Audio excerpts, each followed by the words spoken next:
Nous sommes à la station de bagages de Trinvel, sur les terrains du Conservatoire du Littoral, géré par l'association Bretagne Vivante. Le bagage des oiseaux permet d'obtenir des informations sur la répartition et les déplacements des espèces, les fluctuations de population, ainsi que sur leur durée de vie, leur reproduction et les causes de leur mortalité.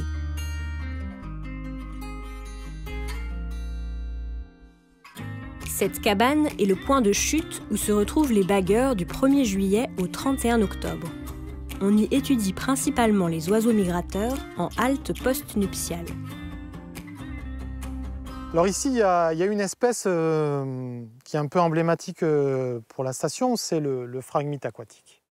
Et c'est une espèce qui a été révélée par les premières opérations de bagage. Et il faut savoir que c'est le passereau nicheur européen le plus menacé. La présence de cette espèce nous a amené à nous poser des questions et du coup, en 2004-2008, l'association Bretagne Vivante a monté un programme LIFE qui s'est focalisé à la fois sur le bagage mais aussi sur la connaissance du milieu. La machine étant lancée, le programme LIFE s'est transformé en plan national d'action. Donc il y a toujours une veille permanente sur cette espèce. Et on continue à baguer et c'est vrai que là, ces dernières années, on observe quand même un déclin de l'espèce sur les sites de capture.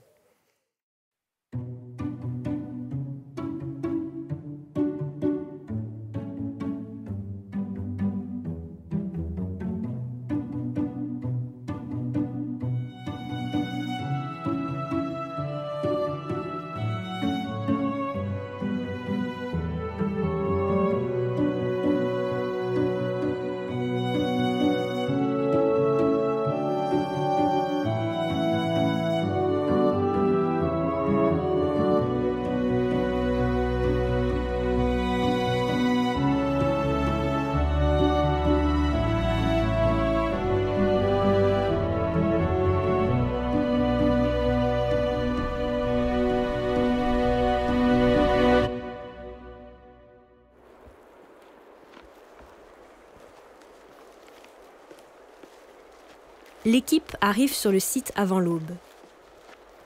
Certains sont des professionnels diplômés de bagage, d'autres sont aides-bagueurs bénévoles ou en cours de formation. S'ils se lèvent si tôt, c'est pour pouvoir installer les filets avant que les premiers oiseaux ne commencent à chanter. Ces filets japonais sont disposés dans des travées perpendiculaires à la mer. Les oiseaux se déplaçant en suivant le trait de côte, ils se prennent et s'en mêlent dans les fines mailles de nylon sans risquer de se blesser. Pour compléter le dispositif, des repasses sont suspendues pour attirer l'espèce recherchée. Ces leurres acoustiques diffuseront les vocalises du phragmite aquatique durant toute la matinée.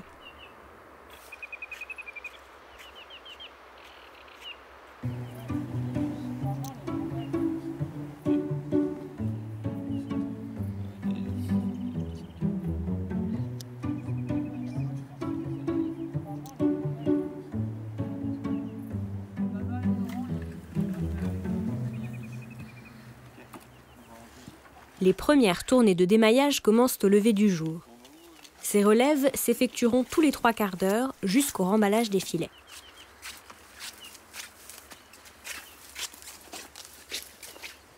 Donc l'important pour le démaillage, c'est de repérer le sens d'entrée de l'oiseau, de quel côté il est rentré dans la poche, puisque bon, le filet forme des poches dans lesquelles s'emmaille l'oiseau. Et donc l'idée, c'est de le prendre le plus rapidement en position de bagage, de sorte que l'oiseau se démaille presque de lui-même. Et d'accompagner l'oiseau dans le démaillage. Le fait qu'il se débatte, en général, si on le prend bien, il se défait quasiment tout seul. Voilà. Donc celui-ci n'est pas bagué, on le met dans son petit sac. Puis il va attendre jusqu'au bagage.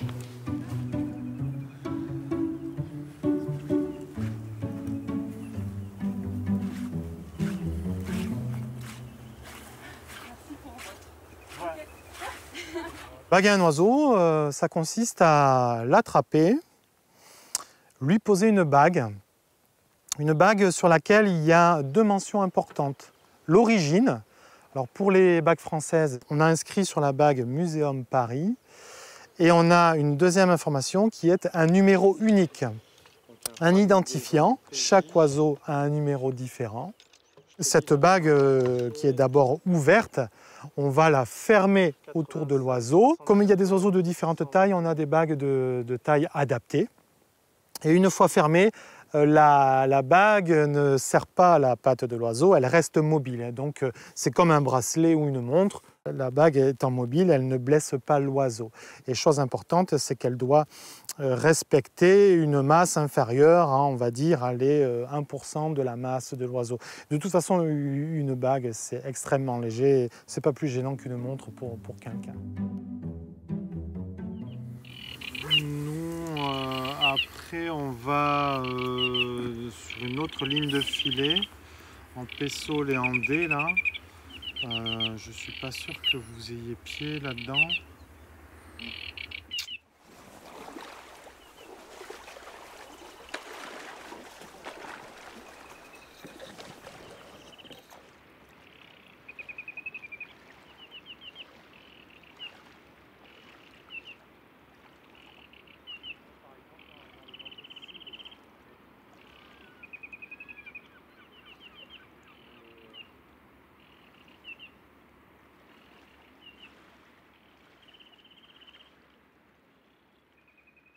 Une fois bagué, on va faire toute une série de mesures sur l'oiseau.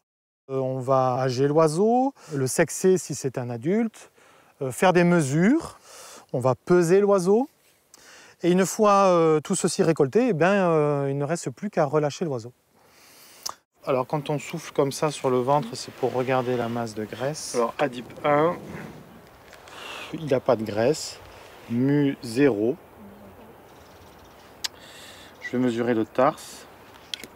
Alors la mesure du tarse, c'est une mesure assez stable et assez fiable chez les passereaux. 20,6. Pour nous donner une idée de la taille de l'individu. Voilà, c'est pour ça que depuis quelques années, systématiquement, on prend la longueur du tarse. C'est moins variable que la longueur d'aile, finalement. La longueur d'aile, 64. Chez les fauvettes paludicoles, les adultes ne font qu'une mue en hiver. Ce qui fait que là, nos jeunes oiseaux, qui sont sortis du nid cette fin de printemps, ils ont encore un plumage qui est très neuf. Et là, on le voit sur cet individu, la pointe des rémiges est parfaitement lisse. Donc le plumage étant neuf, on sait que c'est un jeune oiseau. Alors qu'à cette même date, les adultes ayant mué il y a déjà 7 ou 6 mois, la plume est usée de 7 mois d'existence. Et donc elle est abrasée en pointe. Et la masse.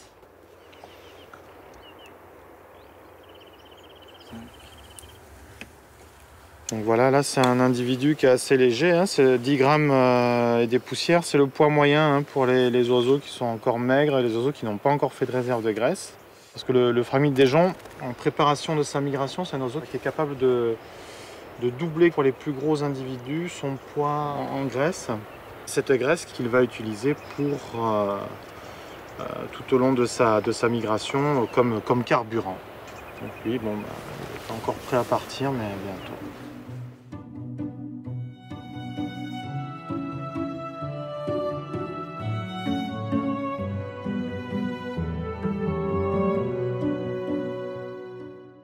Au fur et à mesure de la saison, toutes les données en fait sont enregistrées sur un fichier informatique transmis au Muséum d'histoire naturelle de Paris, qui est l'organisme qui supervise les bagueurs en France et qui centralise toutes les données de bagages collectées en France.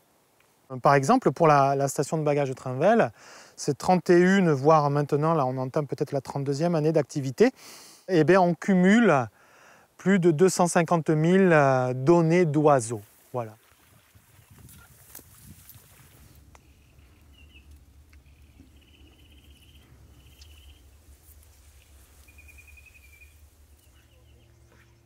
Ce qui est important vraiment, c'est de faire la connexion après entre le bagage et la gestion des espaces naturels. Et c'est ce qu'on essaye de faire, c'est apporter des informations qui soient des arguments en fait, pour la gestion. Là, typiquement, donc on est sur un milieu qui évolue très lentement, mais qui est quand même la résultante de la main de l'homme. La roselière, elle a longtemps été entretenue pour le chaume, avec ces prairies qui étaient pâturées. Et donc l'objectif, c'est de maintenir ces paysages favorables et du coup d'enclencher le curseur qui va inciter à la gestion. Et du coup à avoir des pratiques cohérentes avec la conservation des espèces. Là j'ai un bagage de PJ à 152. Il faut voir la station comme un outil de veille. Ce qui fait la force de la station, c'est de baguer sur une longue période, et ce depuis quasiment 30 ans. Et le challenge, c'est un peu de chaque année de trouver des financements qui nous permettent de maintenir cette activité pour justement éviter les coupures dans le jeu de données et pour pouvoir travailler de façon continue afin de pouvoir comparer les données dans le temps et de faire fonctionner cet outil de veille. Durant la saison 2020, 6081 oiseaux pour 53 espèces différentes ont été capturés par une équipe de 6 bagueurs et 34 aides-bagueurs. Si les effectifs de certaines espèces, comme le phragmite des joncs ou la rousserolle effarvate, restent stables, d'autres, comme la bouscarle de Séti venue du sud de la France, se font de plus en plus fréquentes. En revanche, nous ne verrons pas de phragmites aquatiques au long du tournage. Durant la saison, seulement 10 individus ont été capturés, ce qui représente une forte baisse comparée aux années précédentes.